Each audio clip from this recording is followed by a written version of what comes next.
Welcome to This Explainer. Today, we're tackling a massive, complex, and honestly pretty terrifying reality. What actually happens when an entire country just runs out of money? You know, we hear terms like sovereign default tossed around on financial news networks all the time. It kind of makes it sound like a distant problem, right? Something for folks in tailored suits staring at glowing bond screens. But here's the truth. When a nation loses what we call its borrowed trust, that impact doesn't just stay on paper. It crashes right into the daily lives of everyday citizens. Okay, let's dive into this. To demystify this whole massive topic, we've got a structured journey ahead. We're going to hit four main areas today: the illusion of stability, the chain reaction, the human cost, and finally, the road to recovery. Starting right off with Section 1, the illusion of stability, or when the money stops. Now, what's really interesting about this is how a country on the absolute brink of financial collapse can look perfectly normal right up until the exact second the external financing suddenly stops. Think about it. The grocery stores are fully stocked, ATMs are spitting out cash, imported medicine is right there on the shelf, and flights are landing right on time. But to understand why this suddenly breaks, we have to look at the absolutely crucial difference between domestic and foreign debt. See, when a government borrows in its own local currency, it holds a massive and frankly terrifying advantage. It can literally just print more money to pay it back. Sure, you're going to get inflation, but the debt gets paid. Foreign debt, totally different beast. That's owed in external currencies like US dollars or euros, and a country can't just fire up the printers for those. They have to rely strictly on their exports and foreign reserves. And when those dry up, the consequences are incredibly harsh. Which brings us to a really hard truth. What most of us perceive as a rock-solid, predictable standard of living is frequently just an illusion. It's basically a lifestyle rented from foreign creditors. The things we assume are just permanent fixtures of ordinary life turn out to be completely dependent on external confidence. And when that confidence breaks, that rented stability just vanishes, literally overnight. Moving on to Section 2, the chain reaction. How we get from the macro straight to the micro. Let's move to and see how this builds, step by step, once that rented stability falls apart. First, foreign lenders get spooked and stop refinancing the debt. In a panic, the government desperately drains its national reserves, trying to defend their currency. But the exchange rate inevitably breaks anyway.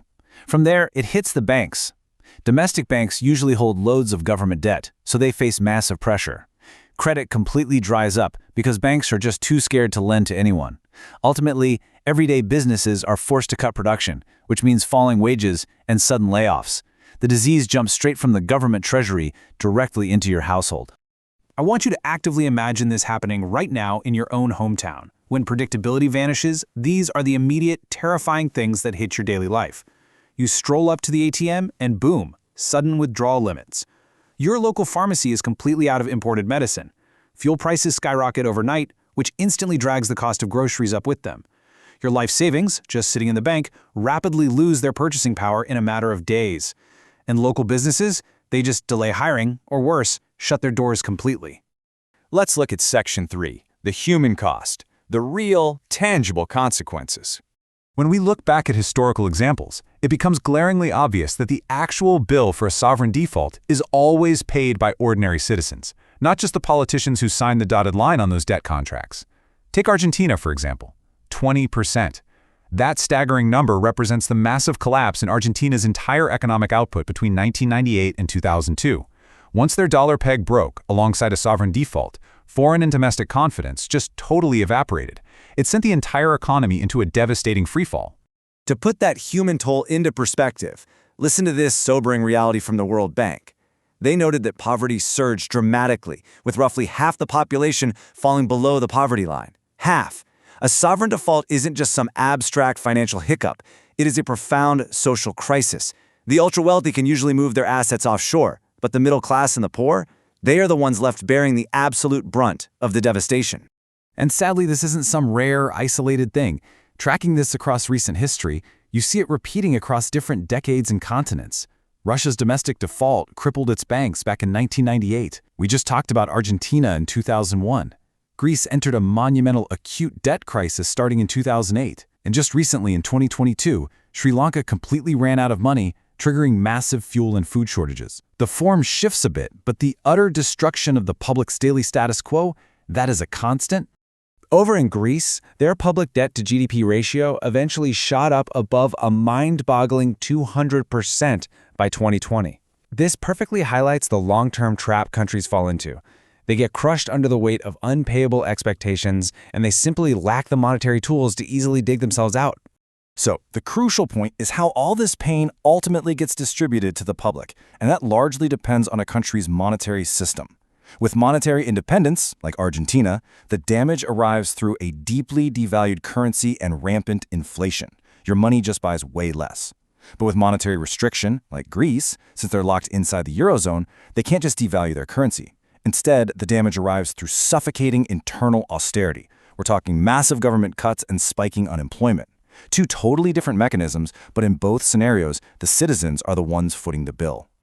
Finally, Section 4, the road to recovery, also known as the political fix. So after the crash, how does a country actually rebuild? Well, what follows is this highly political, incredibly grueling process of restructuring and negotiating with global lenders just to get the economy breathing again. A vital financial term you're going to hear in this phase is a haircut. This is a restructuring agreement where the actual debt principal, the core amount owed, is officially reduced. For instance, Greece got a 53.5% reduction back in 2012, and famously, Germany received a 50% reduction post-World War II. Sometimes creditors just have to legally agree to take a massive financial loss, simply to prevent a total geopolitical collapse. Now, when a country defaults, it's not just haggling with individual bondholders. It has to deal with massive institutional players. You've got the Paris Club coordinating responses for developed creditor nations. Then there's the IMF, stepping in to restructure and provide credit, though their loans are always tied to incredibly strict conditions. The World Bank focuses primarily on poorer nations in development, and increasingly, China is operating as a massive standalone lender, now holding nearly a fifth of poor country debt. But here is the absolutely crucial takeaway for us. Institutional bailouts are not charity at all. They are incredibly strict, binding contracts designed by creditors whose main goal is simply getting their money back. To secure these lifelines, defaulting governments are almost always forced to implement harsh austerity measures, hike up taxes, and aggressively slash public spending. And naturally, this combination frequently sparks massive citizen protests. Just look at where the Greek bailout money actually ended up.